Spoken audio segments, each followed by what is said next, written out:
വാർത്തയിൽ ഇന്ന് വിശദമായി രക്തസാക്ഷികളെക്കുറിച്ച് വിവാദ പരാമർശവുമായി Thalassery archbishop Mar Joseph Pamplany. അനാവശ്യ കലഹത്തിന് പോയി മരിച്ചവരാണ് രാഷ്ട്രീയ രക്തസാക്ഷികളെന്നായിരുന്നു പരാമർശം. ബിഷപ്പിന്റെ പരാമർശത്തിനെതിരെ CPM രംഗത്തെത്തി. ധാരണയില്ലാത്ത കാര്യങ്ങളെക്കുറിച്ച് മിണ്ടാതിരിക്കണമെന്ന് AYF സംസ്ഥാന പ്രസിഡന്റ് N അരുൺ വിമർശിച്ചു. കണ്ണൂർ ചെറുപുഴയിൽ നടന്ന KCYM യുവജന ദിനാഘോഷ വേദിയിലാണ് മാർ ജോസഫ് പാംപ്ലാനിയുടെ വിവാദ വാക്കുകൾ. രക്തസാക്ഷികളിൽ ചിലർ പ്രകടനത്തിനിടെ പോലീസ് ഓടിച്ചപ്പോൾ പാലത്തിൽ നിന്ന് തെന്നി വീണ് മരിച്ചവരാണെന്ന് മാർ ജോസഫ് പാംപ്ലാനി.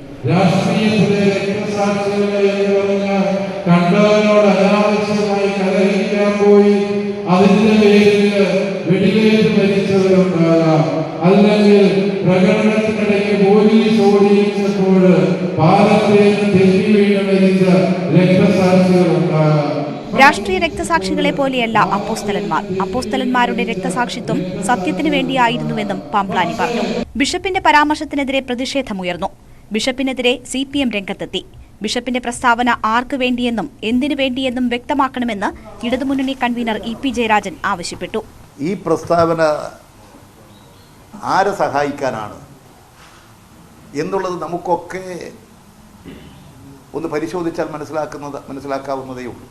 പരിണിതപ്രജ്ഞനായ ഒരാളിൽ നിന്ന് പ്രതീക്ഷിക്കാനാവാത്ത വാക്കുകളെന്ന് P ജയരാജൻ. ഇങ്ങനെയുള്ള ഉന്നതനായിട്ടുള്ള ഒരു പിതാവ് ഇത്തരത്തിലുള്ള ഒരു പരാമർശം നടത്തിയിട്ടുണ്ടെങ്കിൽ അങ്ങേയറ്റം ഖേദകരമാണ്.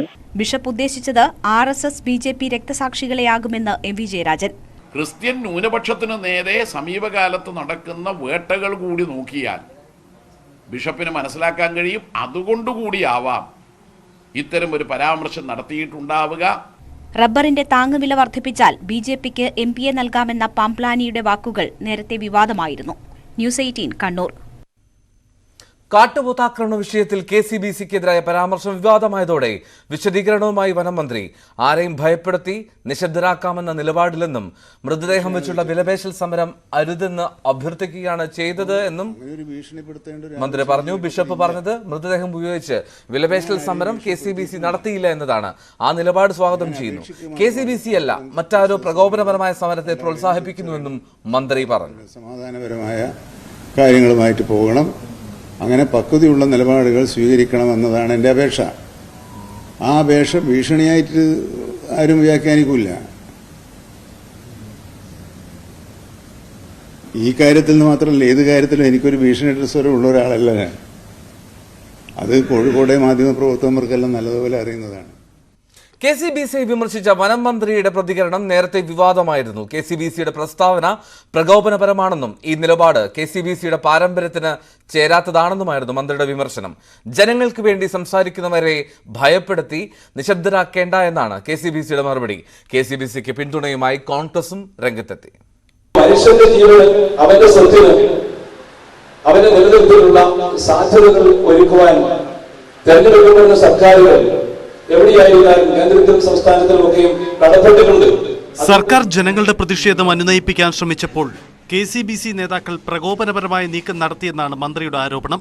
എരുമേലി സംഭവത്തിൽ മാത്രമല്ല, അടുത്തിടെ വനാതിർത്തികളിൽ വന്യമൃഗ ആക്രമണമുണ്ടായപ്പോഴെല്ലാം KCBC നേതാക്കൾ പക്വതയില്ലാതെ പെരുമാറിയെന്നത് മന്ത്രിയെ കൂടുതൽ പ്രകോപിപ്പിച്ചു. ഇപ്പോൾ അവർ സ്വീകരിച്ച നിലപാട് വാർത്തകൾ കേട്ടതിനനുസരിച്ചാണെങ്കിൽ അത് ആ പാരമ്പര്യത്തിന് ചേരുന്നതാണോ എന്ന് അവർ ദയവായി ആലോചിക്കണമെന്ന് ഞാൻ അപേക്ഷിക്കുകയാണ്. KCBC ജനങ്ങളുടെ ഭാഗത്തു നിന്നാണ് ചിന്തിക്കുന്നതെന്നും ജനങ്ങളുടെ ജീവനും സ്വത്തിനും സംരക്ഷണം നൽകേണ്ട ബാധ്യത സർക്കാരിനുണ്ടെന്നുമാണ് KCBCയുടെ മറുപടി.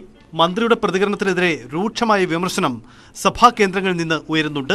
എരുമേലിയിലെ കാട്ടുപോത്തിനെ വെടിവെക്കാൻ ഉത്തരവിറക്കിയപ്പോഴുള്ള ആശയക്കുഴപ്പമടക്കം ഇവർ സർക്കാരിന്റെ വീഴ്ചയായി ചൂണ്ടിക്കാട്ടുന്നു. KCBCയുടെ സർക്കാർ വിമർശനങ്ങൾക്ക് കോൺഗ്രസിന്റെ പിന്തുണയുമുണ്ട്.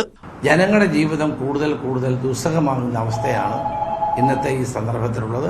മതമേലധ്യക്ഷന്മാർ പറഞ്ഞതിനോട് ഞാൻ പൂർണ്ണമായി യോജിക്കുകയാണ്. ഒരു കിഴങ്ങ് കൃഷിയില്ല, എല്ലാം പന്നി കുത്തിമലത്തി, ആന കയറി, ഒരു വാഴയില്ല, ഒരു സാധനമില്ല. അവർ ജീവിക്കണ ഇതുകൊണ്ടാണ്.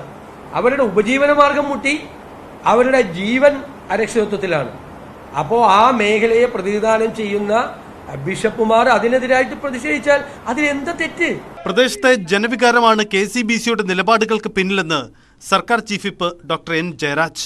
KCBC ഉത്തരവാദിത്തമില്ലാത്തൊരു പ്രസ്ഥാനമൊന്നുമല്ല, കാര്യത്തിൽ അങ്ങനെ പറയാൻ പറ്റുകയില്ല.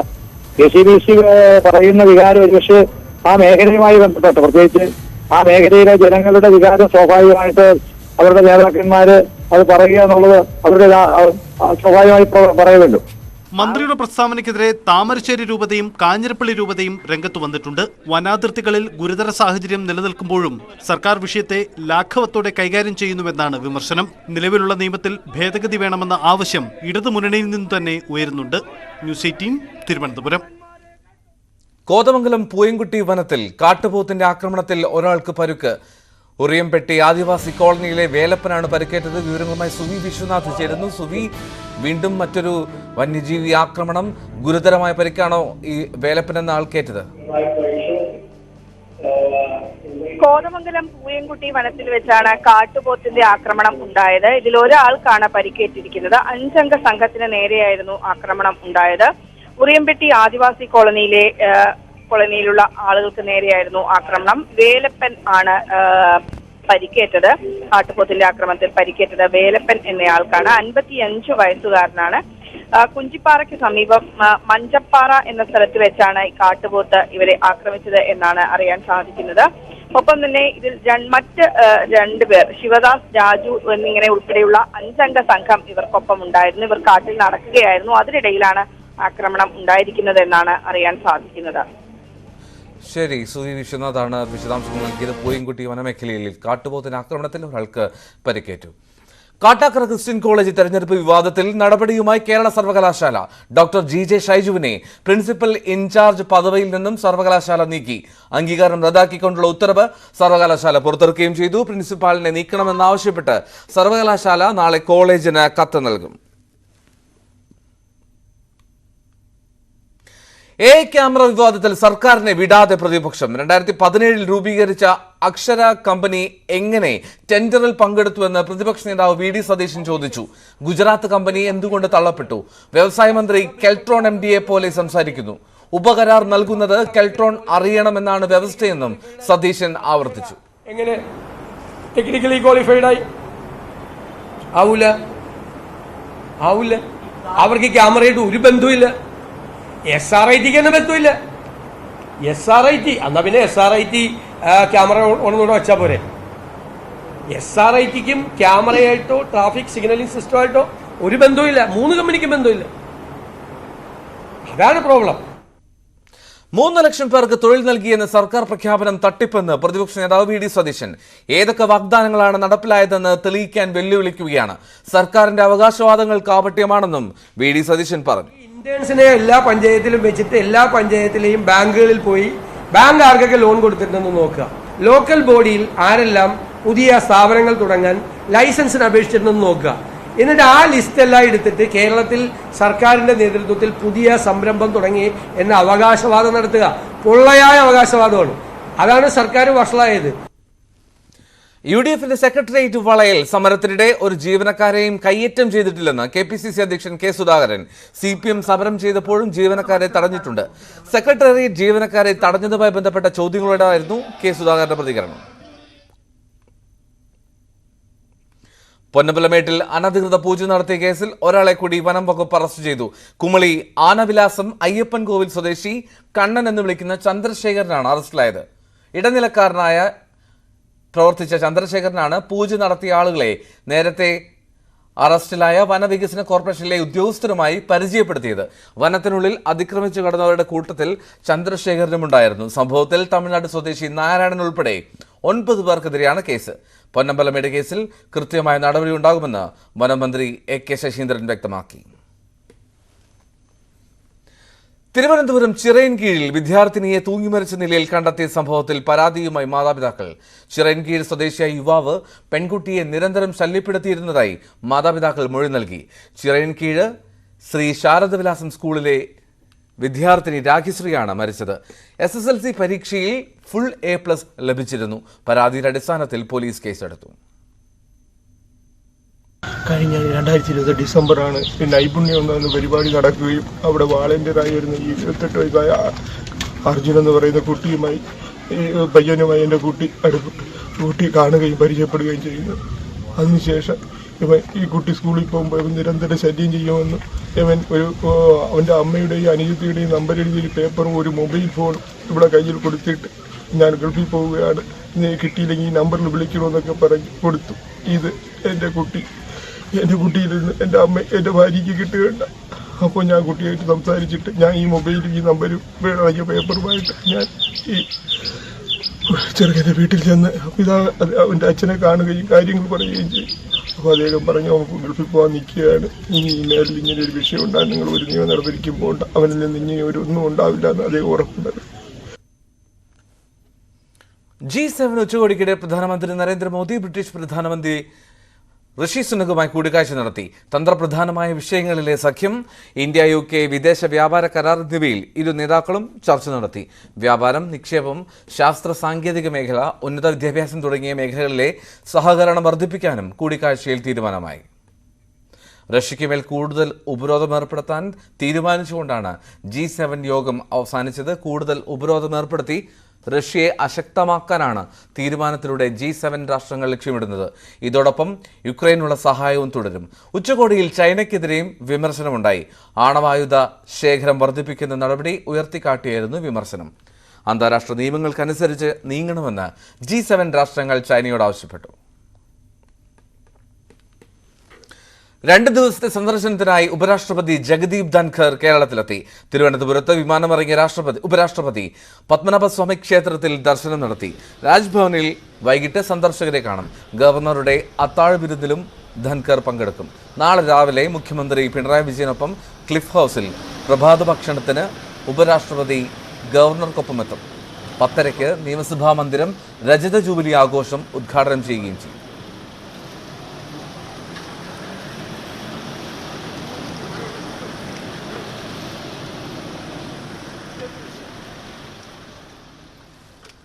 ദ കേരള സ്റ്റോറി യാഥാർത്ഥ്യത്തിൽ നിന്നുണ്ടായ സിനിമയെന്ന മുൻ DGP TP സെൻകുമാർ. സിനിമ പറയുന്നതിലെ കണക്കുകൾ സിനിമയ്ക്കനുസരിച്ച് വ്യത്യാസപ്പെട്ടിരിക്കാം, പക്ഷേ പറയുന്ന കാര്യങ്ങൾ പച്ചയായ സത്യമാണെന്നും സെൻകുമാർ ന്യൂസ് 18 Q18-ൽ പറഞ്ഞു.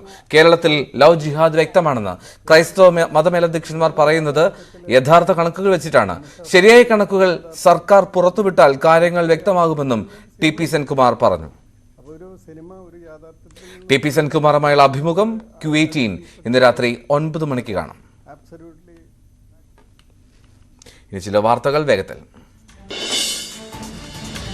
കാട്ടക്കട SFI ആൾമാറാട്ട വിവാദത്തിൽ അന്വേഷണം ആവശ്യപ്പെട്ട് ഇടത് MLA-മാരായ IB സതീഷും G സ്റ്റീഫനും. IB സതീഷ് പാർട്ടി നേതൃത്വത്തിനാണ് കത്ത് നൽകിയത്. G സ്റ്റീഫൻ മുഖ്യമന്ത്രിക്ക് കത്ത് നൽകി. ഗർഡർ നവീകരണവും അറ്റകുറ്റപ്പണിയും നടക്കുന്നതിനാൽ ട്രെയിൻ സർവീസുകളിൽ വ്യാപക മാറ്റം. 15 ട്രെയിനുകൾ പൂർണ്ണമായി റദ്ദാക്കി. നാളെ ഉച്ചയ്ക്ക് 1 മണിക്ക് പുറപ്പെടുന്ന നാഗർകോവിൽ കോട്ടയം എക്സ്പ്രസ് കൊല്ലം വരെ മാത്രമേ സർവീസ് നടത്തൂ. വന്ദേ ഭാരതിന് നേരെ വീണ്ടും കല്ലേറ്. തിരുവനന്തപുരത്തേക്ക് പോകുകയായിരുന്ന വന്ദേ ഭാരത് ട്രെയിനിന് നേരെ ചോറ്റാനിക്കര കുരിക്കാട് ഭാഗത്ത് വെച്ച് കല്ലേറുണ്ടായി. കൊച്ചി കളമശ്ശേരിയിൽ 285 ഗ്രാം MDMA-യുമായി 2 പേർ പിടിയിൽ. ആഷിഖ്, ഷഫീഖ് എന്നിവരാണ് പിടിയിലായത്. ടോറസ് ലോറിയിൽ കൊണ്ടുവന്ന ലഹരിയാണ് കളമശ്ശേരി പോലീസ് പിടികൂടിയത്. 2000 രൂപ നോട്ടുകൾ നാളെ മുതൽ സ്വീകരിക്കില്ലെന്ന് KSRTC. കണ്ടക്ടർമാർക്കും ടിക്കറ്റ് കൗണ്ടർ ജീവനക്കാർക്കുമാണ് മാനേജ്മെന്റിന്റെ നിർദ്ദേശം. ബീഹാർ മുഖ്യമന്ത്രി നിതീഷ് കുമാർ ഡൽഹി മുഖ്യമന്ത്രി അരവിന്ദ് കെജ്രിവാളുമായി കൂടിക്കാഴ്ച നടത്തി. 2024 തെരഞ്ഞെടുപ്പിന് മുന്നോടിയായി പ്രതിപക്ഷ സഖ്യം രൂപീകരിക്കുന്നതിന്റെ ഭാഗമായിട്ടായിരുന്നു കൂടിക്കാഴ്ച. മുൻ പ്രധാനമന്ത്രി രാജീവ് ഗാന്ധിയുടെ 32ാം രക്തസാക്ഷിത്വ ദിനം ആചരിച്ച രാജ്യം. വീർഭൂമിയിൽ കോൺഗ്രസ് നേതാക്കൾ പുഷ്പാർച്ചന നടത്തി. കേരളത്തിൽ KPCC ആസ്ഥാനത്ത് പ്രത്യേക ചടങ്ങുകൾ സംഘടിപ്പിച്ചു. വിദ്യാഭ്യാസ രംഗത്ത് പുതിയ ചുവടുവയ്പുമായി ഡക്സ്ഫോർഡ് എഡ്യൂ പാർക്ക് ജൂൺ 25-ന് ആരംഭിക്കും. മലപ്പുറം കാളികാവിലാണ് ഈ വിദ്യാഭ്യാസ സമുച്ചയം.